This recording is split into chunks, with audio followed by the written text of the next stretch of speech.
Hi, David. Hi, Bob. How you doing? I'm doing fine. How are you? I'm doing well. Let me introduce us. I'm Robert Wright.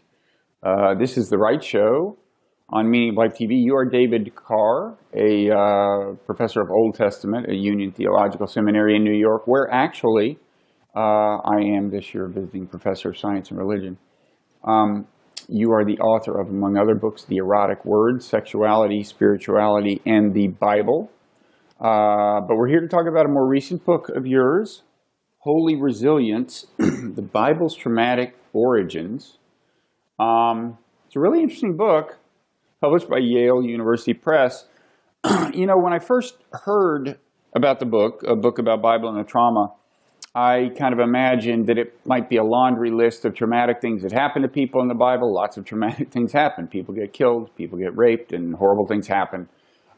But it's actually much more of a coherent narrative than I had imagined, and really a very powerful narrative. And it's about the emergence of monotheism in ancient Israel, how and why monotheism emerged, to some extent how and why it persisted, both within Judaism and then subsequently within Christianity. And then at the end, you even touch on Islam.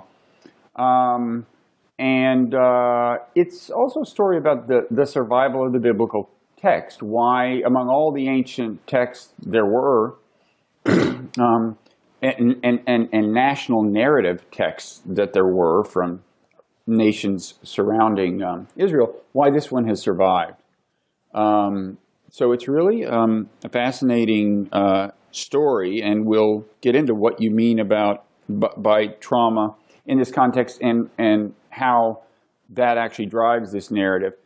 But first, why don't you tell us about the traumatic incident of your own that kind of got you interested in trauma in a way you hadn't been interested before? Sure. Well, it all really started as a more purely academic exercise. I was invited by our scholarly association, the Society of Biblical Literature, to present a paper on the impact of the Babylonian exile of the Jews on biblical prophecy. And I knew of a colleague who'd written on trauma studies, and so I did a little paper where I learned more about trauma. That was in the fall of 2009. And then Columbus Day of 2010, my wife and I were on a bike ride in the Catskills of New York celebrating our 10th anniversary. We're both avid cyclists, and for unknown reasons, my bicycle shattered or broke in half going over 30 miles an hour on a descent, and I basically broke the whole left side of my chest. I don't want to go into too many details about that accident. I actually don't remember it myself, but I came very close to dying. My surgeon said I was the only person he knew who would have survived the kind of trauma to my lungs and chest that he saw when he reconstructed my chest about a month later. But that experience really added a new urgency and personal impetus to what had previously been a purely academic enterprise. I'm a specialist in study of the formation of the Hebrew Bible, and suddenly I'd experienced this sort of intense, life-changing personal trauma. Which one I should say also, sometimes people say, well, are you fine now? Or are you okay now? But with my experience, I'm a lot better, but I'm never going to be completely the same on the other side of that. And so I really came back to these trauma studies and began to see lots of ways in which these biblical texts that I'd spent so much of my life studying had been shaped by experiences like the one I'd gone through. And that Israel and the church were forever changed in many ways by those traumatic experiences. And that then made this a real book project. Okay. Now, a lot of the story you tell is about collective trauma. Right. Trauma is inflicted on the Israelites. And why don't we pick it up with the Assyrian conquest and how that was made sense of by the Israelites, perhaps most notably by the prophet Hosea. So what happens there? Well, at the time of the prophet Hosea, there were really actually two nations in the land of Israel. It should be clarified for the audience. There was the land of Judah to the south, which had the famous city of Jerusalem. Mm-hmm. And then there was the nation of Israel to the north, Israel proper. And their capital was in Samaria, and that was the home of Hosea. And that northern kingdom of Israel was actually a bit more prominent than the southern kingdom of Judah at the time. And they became the target of this major empire based in what we now know of as northern Iraq, Assyria, who was trying to get control of sea routes and travel routes in the region that Israel partly controlled. And so they really effectively and brutally suppressed the northern kingdom gradually, to the point actually after Hosea of wiping it off the face of the earth. And in the midst of that experience of Assyrian imperial aggression, Hosea developed some of the unique ideas many of us associate with biblical religion, like the idea that you are only able to worship one God. And the problem that he used to explain this Assyrian oppression was that they'd gone after other gods and worshipped other gods. That was a really unusual idea at the time. In that time, most people, if you were in the midst of a crisis, you'd think the problem was caused by not worshiping enough different gods, that you'd overlooked some god. Right. But Hosea really turned that around. Because Israel was at that point, we think, fairly polytheistic. Exactly. Yes, it really was. That people, they certainly had a national god, and they had, and that was Yahweh, who later became the only god in their theology. Yeah, but people had various other ancestral spirits that they worshipped, and other deities that they would worship in the case, as the case might call for. And Hosea really said that was really that was a form of spiritual adultery, right? Which was a revolutionary idea at the time. And what's really striking is that, okay, so you wonder what would have made him come up with such an unusual idea at that particular time. Right. And one of the striking things that scholars before me have found, and so I appropriated it for my book, is that there are many ways in which Hosea's call for the Israelites to worship Yahweh alone very much resembled the Assyrian king's demand in his treaties with subject peoples that those peoples be loyal to him alone, mm-hmm. and to, quote, love him alone. Mm-hmm. And so in many ways, Hosea, in the midst of this crisis, theologized that and actually made Yahweh into an image of the Assyrian king, and said that Yahweh was making a similar demand of them to worship and love Yahweh alone. Right, and the kind of interesting interpretive pivot is, I mean, as you say, I mean, a conventional interpretation in those days of one nation losing to another in a war would have been that nation's God lost to the other nation's God. That nation's God had been humiliated. Right. And Hosea says, no, actually, Yahweh's so powerful, he was controlling the Assyrians. He used them as a rod to punish you for your infidelity to him. And as you know, and the infidelity is it's like an extended metaphor. It's like he doesn't just say in passing, he doesn't just use the word in passing, right? But there's this idea that Israel is the spouse, was the spouse in some sense of Yahweh, and had been unfaithful by being a polytheistic nation, in effect. Right. And okay, go ahead. No, well, it just and that produces an incredible long-term revolution, because all of a sudden now, if your nation is defeated, your religion isn't necessarily defeated. In fact, you can reinterpret that to be your God was actually in control the entire time, and the main problem was just that you weren't devoted enough, exclusively loyal enough to that God, and that God then punished you. Mm-hmm. And we should say that at this point, Hosea is not necessarily a monotheist. He's not necessarily saying the other gods don't exist. He's just saying you shouldn't worship him, and that's known as monolatry sometimes. The idea that you should only worship one god, even though the other gods may exist. And as you note, there's one kind of troubling thing maybe to a reader is the idea of God as, in some sense, an abusive husband, right? I mean, Yeah. who in some sense beats his wife. I mean, he has the Assyrians kill all these Israelites. Yeah. Yeah, that is a really disturbing image, and that's something that feminist interpreters, scholars of the Bible, have really brought out over the last few decades, is that this image of Yahweh as an abusive spouse is really problematic. Mm-hmm. And basically all I'm doing here is locating that troubling image in the midst of this communal trauma of Assyrian oppression.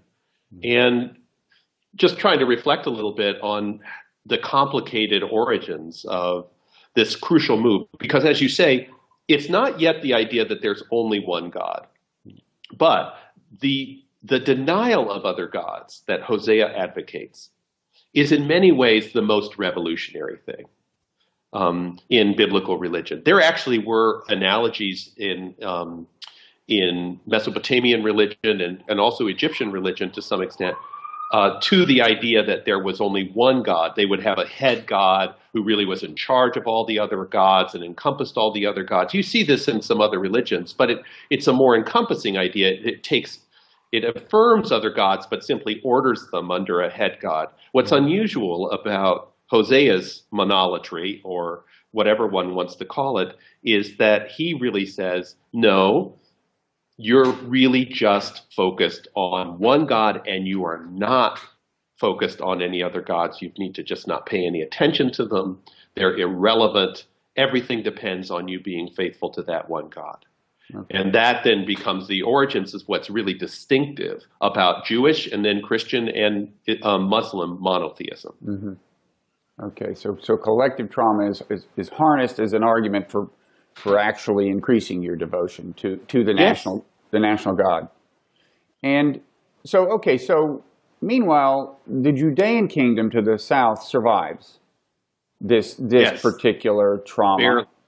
And I guess that's the good news, but ultimately further trouble lies ahead. The Babylonians show up, and I guess they have what? They have themselves conquered the Assyrians. They have taken over the Assyrian. So anyway, they are now the troublemakers. They took over the Assyrian Empire, right? Basically, and so now the reprieve of the Judean kingdom turns out to have been temporary, right? So what happens at the hands of the Babylonians?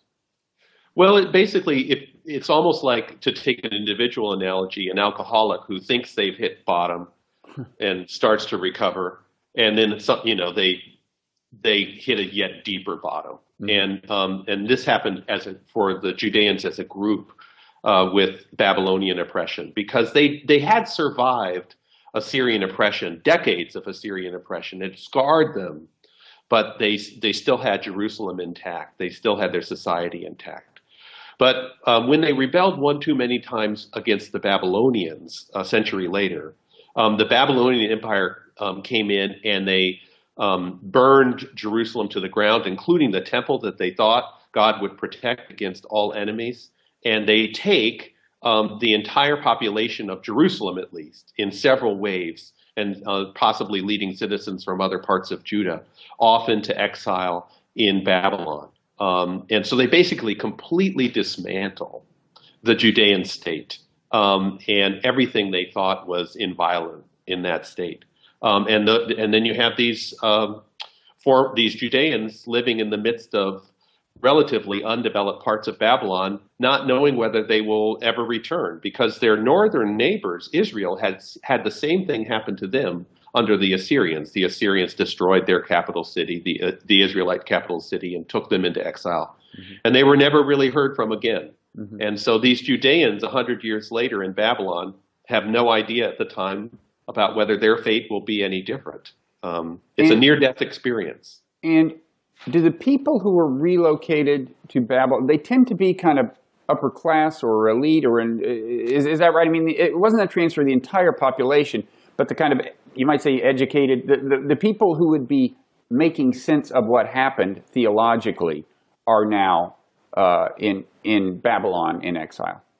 Exactly. They in a stroke, really, or a few strokes, suddenly create in Babylon a community of unusually literate, educated people who are then trying to make sense of the catastrophe that they've just experienced. And my argument is that the Bible, which is after all a written document, really got a lot of its decisive shape in that literate community in exile in Babylon, who's having to rethink everything they know in light of the trauma they've just experienced. And you might think that, okay, finally, this would be the end of Yahweh in a certain sense, right? I mean, it's one thing, it's one thing to be conquered when at least part of the, at least one of the two kingdoms survives unconquered. But it's another thing to be not just conquered, but exiled. What hope? How could you continue to maintain that Yahweh deserves your allegiance? And yet, what emerges ultimately, in the view of a number of scholars, I think, although of course dating biblical texts is challenging and so on, but given the conventional dating of certain parts of the book of Isaiah, what seems to emerge during the exile is the first true unequivocal statement of monotheism, not just monolatry. It's not only does Yahweh survive in good standing, he is now the only God in the world. Yes, in many ways they double down on Hosea's revolution. An initial insight that emerged in Assyrian trauma in Israel, by the time we get to this new stage in Babylon, gets expanded even more to believe that there actually is only one God to worship and all the other gods are false. So we see sort of the completion of the birth of monotheism in the midst of trauma in Babylonian exile. And there were people arguing that actually, no, it had been a mistake to worship Yahweh. There were arguments made to the contrary, presumably. We should have worshipped Asherah more. We should have worshipped somebody more and Yahweh less, or something. But anyway, the Yahweh supporters prevail. How do they do that? I mean, is it the power of the intellectual argument, or what argument do they make? Well, I think one thing we need to realize is that we're judging who prevailed on the basis of biblical writings that came down to us from the group of Yahweh worshipers. Right. We actually, over just the last decade or two, there's been a discovery of a bunch of documents written in cuneiform, in Akkadian, which appear to be records kept by Jews who were in exile in Babylon. They had Judean names. That's how we know they were Jews. But other than that, they seem completely assimilated to Babylonian culture. So, there may well have been thousands of exiled Jews who actually didn't agree with the argument that Yahweh had prevailed here, and just totally assimilated into Babylonian culture and became important parts of the Persian administration that followed the Babylonians. But we have in the Bible the record of a group of people who did believe that Yahweh had been the one responsible to this, and the solution had to be ever more faithfulness to Yahweh. And it was this group that the Persians who followed the Babylonians sponsored in resettling Jerusalem after the Babylonian exile. And they were the ones really who collected the present Bible, the Hebrew Bible. Right. Old Testament. So by some interpretations, it's the Persians who are, in a certain sense, calling the shots. I mean, they're the ones who decided who to return to Israel, right? I mean, they have, it's like, not to be too cynical about it, but when a modern nation conquers another country, they often decide, well, the best thing to do is find a local to run the country. You don't want to seem like you're running the country, but you choose who it's going to be who runs the country. And so, by some readings, if you want to know, King Cyrus of Persia at this point may be exerting decisive influence on Jewish theology. Yeah, that's the striking thing, is that it's this sort of unseen hand possibly making it. They're not the sole determiners, but they play a role in helping make a crucial move in the formation of the Hebrew Bible and biblical religion. Another interesting reflection of that is that the Bible, the Old Testament, has a whole lot of oracles that pronounce doom on various foreign nations, Egypt, Babylon, Assyria, Moab, Ammon, Syria, Damascus. You could go down the list, Tyre, various other nations. But you can look far and wide. You do not find, at least not in the vast majority of the Old Testament, any such pronouncements of doom on Persia. Right. Persia's exempt. But you have to. This is one of the interesting things too about this, and this makes it a tricky thing to reconstruct the argument, is that by this point, the Judeans aren't writing a lot about their own experience at the time, especially during the Babylonian exile. There's this sort of memory gap in biblical history between the Babylonian destruction of the temple and the much later reconstruction of Jerusalem under the Persians. So they talk instead, as often happens with people undergoing trauma as individuals or groups, about a more distant past, and they sort of process their experience by way of figures that are far distant. So these Judeans who are making crucial decisions about what to include, what not to include, what to prefer, don't discuss the Persians at all. They don't discuss the political processes that led to lift up the Torah, where many of their neighbors would have focused more on royal traditions or wisdom traditions. All of this is in the fog of processing trauma. And, I realize we should say that Persia had conquered Babylon, right? So Yes. Although the Babylonians had kind of sponsored the exile, now suddenly the exiled Israelites were in the hands of an arguably more enlightened leader who kind of knew how to handle imperialism a little more smoothly, I would say, and kind of, rather than just relentlessly persecute, like give them their country, decide who's going to run it.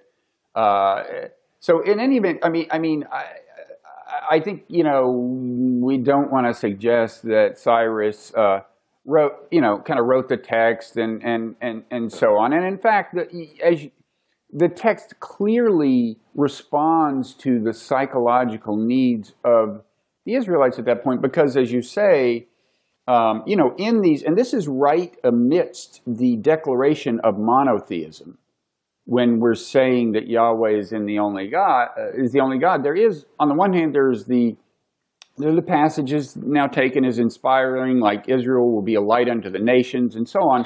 But there are all these like belligerent retaliatory passages, largely about nations that have persecuted Israel in the past. So Yes. It's like when people finally, the way Yahweh is going to show them he's the only God is he's going to punish all of these persecutors and show them their gods actually don't even exist. So it is, you can view it as something that's very well tailored to the psychological needs of a people who have been traumatized for a long time now by being tormented by various enemies. Yeah. One beautiful example of this, or beautiful is probably not the right word, but is Psalm 137, which is by the rivers of Babylon. There we sat, there we wept. That, incredible. It's been the subject of various popular songs and that sort of thing. The part that many people sort of overlook is the part at the end where the psalmist wishes that they could bash the Babylonian babies against the rocks. So you have this mix. And again, that's not untypical for people who go through trauma. To have this sort of, especially groups apparently, that's one thing that distinguishes group trauma in particular, is this impulse to lash out, to attack other people's because of one's trauma. And we saw versions of this, of course, after 9/11 with the U.S., various attacks against the Taliban and Al Qaeda in Afghanistan, but then also Iraq, even though many people would argue Iraq had nothing to do with the 9/11 attacks.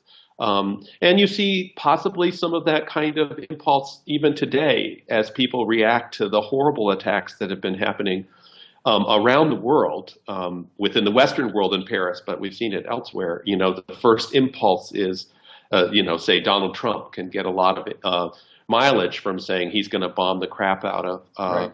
ISIS. That's the first response. Right.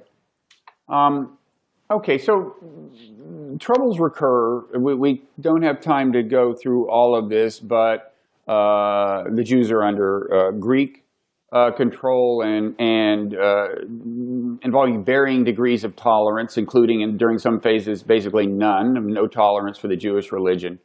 The Romans, we know about that. The subsequent destruction of the temple. We can't go through all this in detail, but clearly trauma continues. I do want to leave us time to get to the Christian story, which is very interesting. But before we move on, why don't you talk about your conception of the connection between trauma and the special covenant? The idea that there's a special relationship between the one true God and the Jewish people. Okay. Yeah. Well, I mean, as with everything we've talked about today, there are various earlier traditions that these writers are building on. But when it comes to sort of the focus on the idea of election and the reinforcement of that idea that Israel's the chosen people, chosen by God out of all the nations of the world for a particular mission, I argue that that idea really has a particular force in the wake of a lot of these experiences of trauma. And it actually, again, there are analogies to contemporary people's experience of trauma, both individual and groups. I can say for myself, in terms of my own accident that I described at the outset of our conversation, the biggest struggle I had in the wake of the accident wasn't so much, of course, there was gobs of pain and physical therapy and that sort of thing. I had no memory of the accident itself.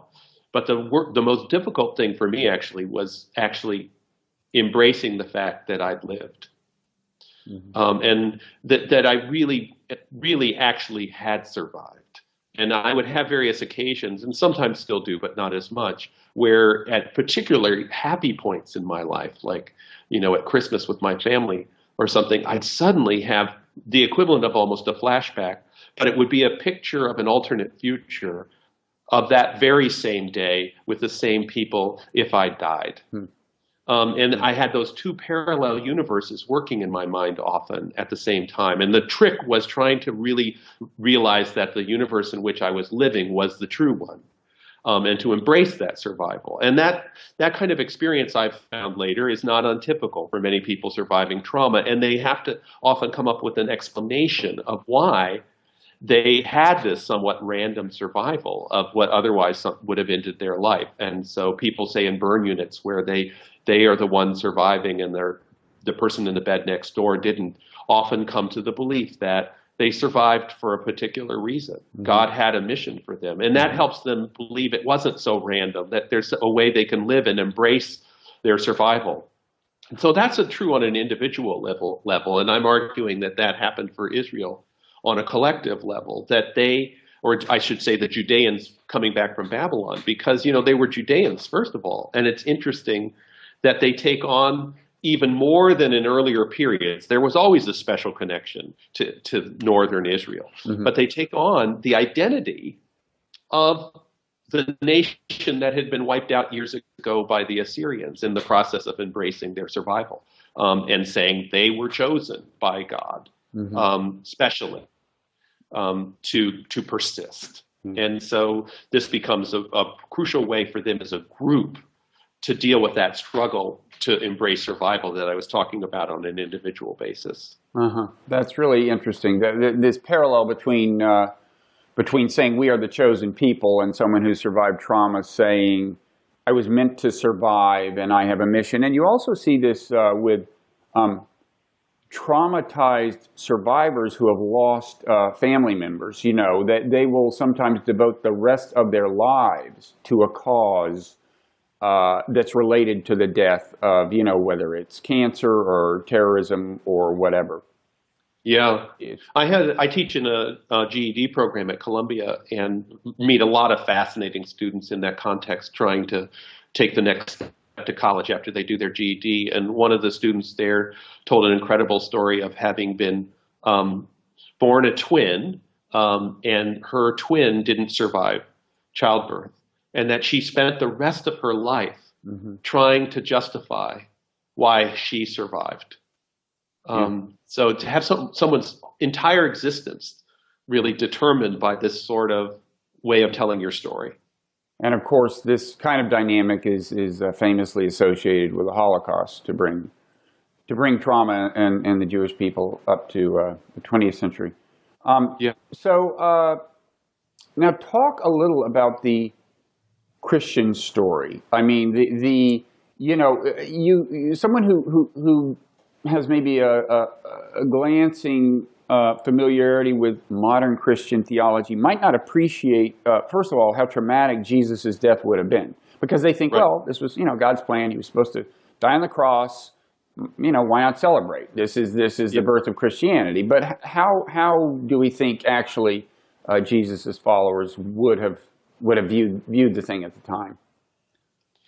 Well, yeah, I think, on the one hand, one might say to have a Jew, convicted by Romans for treason and crucified wasn't a completely unusual event. So in that sense, one might think maybe it wasn't so terribly traumatic for them, but they had built their whole movement around this figure. And the whole point of crucifixion, it needs to be noted, isn't so much the physical pain inflicted on the person, although that's obviously severe, but it's a form of public humiliation, of stripping a person, putting them at a crossroads and having them just die there in public. And then often they were left to hang for a good while as an example to their followers. So this was a unique Roman technology to try to not just get rid of criminals, but to get rid of the movements who followed them. And so the initial reaction must have been just shock and pain.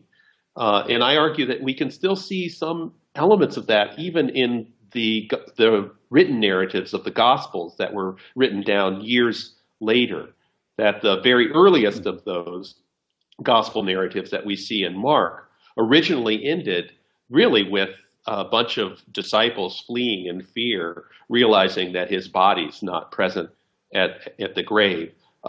There's still a sense of, there's not yet those triumphant resurrection appearances that appear in the later Gospels of Matthew and Luke and John.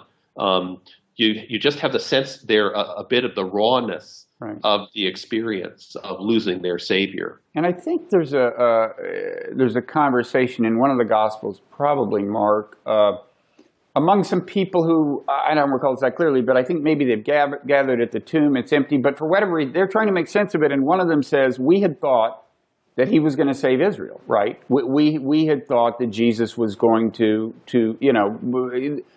in other words, they expected him to do great things on earth. Right. The expectation was not,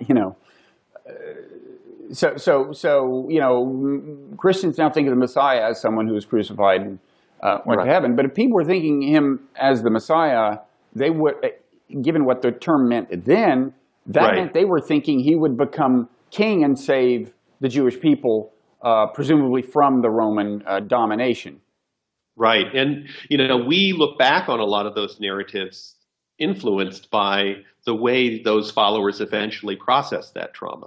Mm-hmm. And so they came up with lots of different ways of understanding his death as having actually been predicted earlier by the prophets, and it also being an atoning death for sin or various other things, which I talk about in my book. But we have to try to climb back behind some of those and realize, as you said, that when they first confronted the rawness of this crucifixion, they had to radically change their expectations for what this Savior was actually going to do. Mm-hmm. And that was hard for them, just as it is for many other people. Right. when they undergo that kind of life-changing experience. And ultimately, the way this was made sense of, particularly by Paul, and in a way that endured, was to say that Jesus had died for our sins because we had inherited, in some sense, responsibility for Adam's original sinfulness that had been weighing on us ever since. And in his logic, somebody had to die to alleviate us of this burden. It was Jesus. If you believe in Jesus, you're liberated. But an interesting thing in your book is that there may have been another interpretation, right, another way of making sense of it that preceded the one that ultimately prevailed.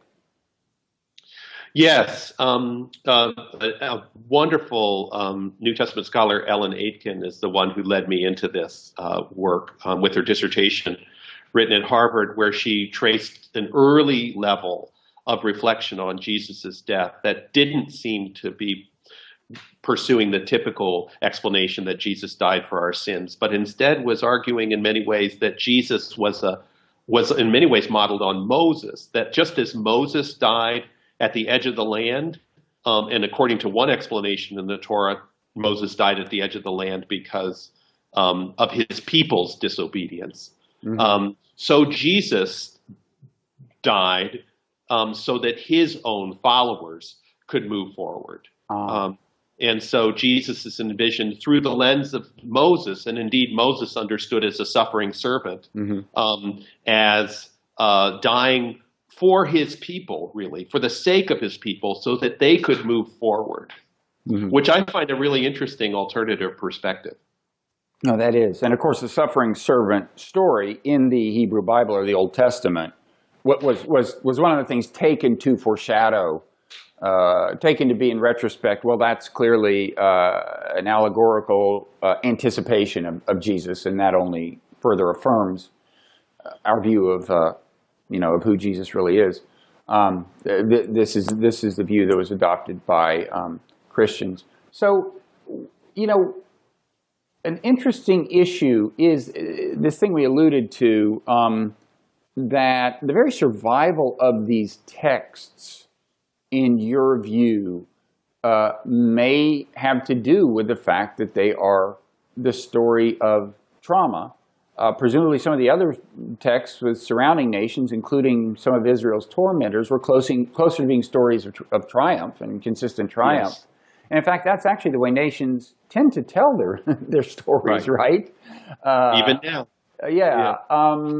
So talk a little about that. I mean, one thing I've wondered is, one way to look at the survival of say the Hebrew Bible is to say, well, the Jews survived and stayed intact as an ethnic group. The other people didn't stay intact, so naturally their text survived. On the other hand, you could say, well, maybe they would not have stayed intact had it not been for this text. Is that kind of the part of what you're saying?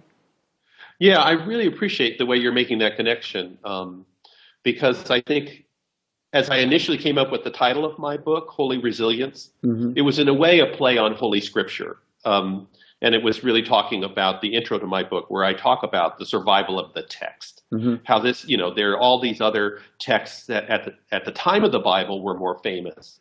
And they were sort of discarded or became the focus of purely academic inquiry, whereas the Bible really became quite a bit more prominent. So it was a text. But I think you're right that it wouldn't have survived as a text if it didn't also prove such a crucial resource in empowering communities, Jewish communities, Christian communities, also more distantly insofar as Islam builds on biblical traditions, Muslim communities, to really sort of survive and move through trauma. A set of texts that is not triumphalist, that provides ways of trying, at least at some points, interpret suffering and move through it. I think that's part of the great power of the Bible, is that people they can, even if they haven't read trauma studies themselves, they can sense that there's something there in the Bible for them, and they keep coming back to it. Mm-hmm. Yeah, it really is interesting, and it's such an amazing literary feat the way repeatedly what would have been taken, as just horrible news for the Right. God in question was turned around both with Judaism and with Christianity, and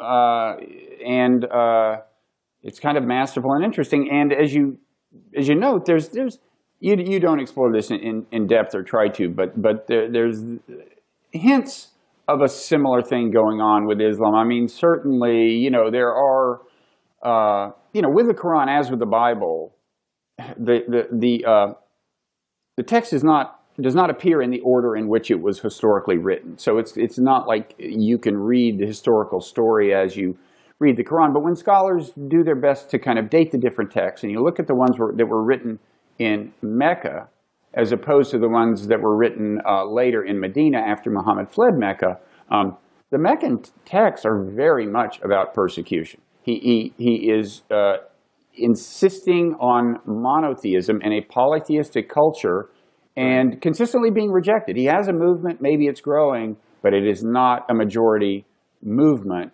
And there's a lot about rejection and humiliation there. I'm not sure it's a real precise analogy with what we see in the Bible, but it's certainly in the ballpark.